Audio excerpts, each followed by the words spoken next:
Température 2800 degrés. Ça, c'est de la soudure. Cette opération, elle doit être répétée plus de 500 fois en 24 km entre Saintes et Saujon, sur la ligne qui mène à Royan. Objectif, ne former qu'un long rail unique sur la totalité du trajet.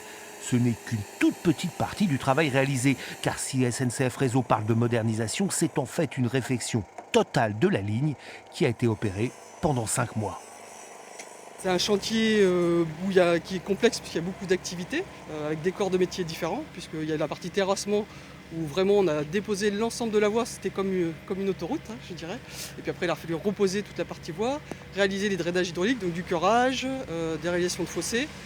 Et puis pour la partie génie électrique, c'est refaire en fait tout l'ensemble des caniveaux à câble, plus le câblage. Coût de la facture, 35 millions d'euros financés à 66% par la région et 22% par le département.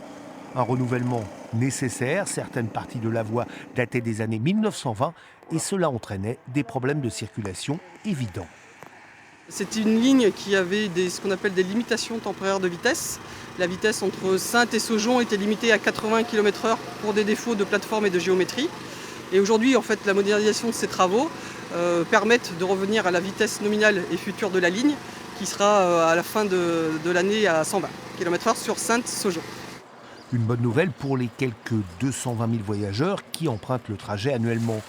Et le trafic pourra reprendre dès samedi. Fini les voyages en car. Enfin en théorie, puisque la grève reprend ce week-end, tous les trains prévus ne circuleront donc peut-être pas forcément sur la belle ligne toute neuve.